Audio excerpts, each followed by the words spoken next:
Une route presque déserte, voilà ce qu'est devenue l'autoroute numéro 4, axe majeur du trafic routier venant des États-Unis. À quelques kilomètres de là, Coutts est la frontière. Selon l'Agence des services frontaliers du Canada, début octobre, les passages frontaliers terrestres au pays ont diminué de 83% par rapport à la même période l'an dernier. Coutts n'y échappe pas, et cela a de quoi bouleverser son quotidien et celui de ses habitants. Ici, amis et familles habitent de part et d'autre de la frontière, à Sweetgrass ou plus loin au Montana. Les réunions de famille le dimanche n'ont plus vraiment la même saveur. Kelly Clark et son mari Ryan retrouvent leur fille Lara et une de leurs amies. Maintenant, on ne se voit que tous les 2 mois. Avant, c'était une fois par semaine au minimum, dit-elle. On se retrouvait pour partager une balade à vélo, du camping.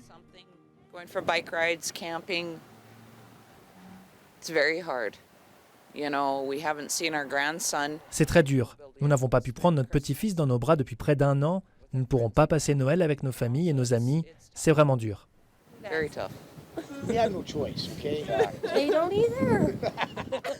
Même sentiment de l'autre côté de la frontière, celui d'être si proche et pourtant si loin. Car si les citoyens binationaux peuvent traverser la frontière, ils ne pourraient pas s'affranchir des quarantaines obligatoires. S'asseoir chacun d'un côté de la frontière, ce n'est pas vraiment l'idéal, reconnaît-elle. Mais ça me fait plaisir de les voir, à défaut de pouvoir faire mieux. C'est notre nouvelle normalité, en quelque sorte.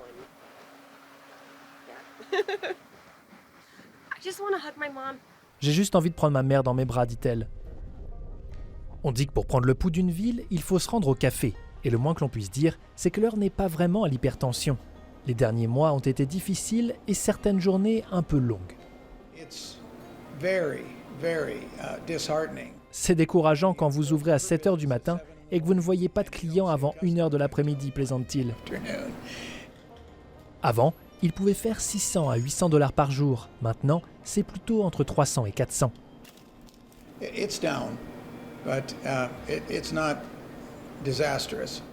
Les chiffres sont en baisse, mais ce n'est pas encore un désastre. Et j'espère que ça va repartir bientôt. Ça va passer, on va s'en sortir. Le soleil se lèvera demain matin comme il l'a fait aujourd'hui. C'est ça que les gens veulent savoir, l'avenir. Il y a de l'espoir, affirme-t-il.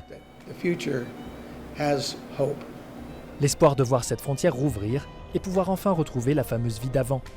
Ici Vincent Bonnet, Radio-Canada, Coutts.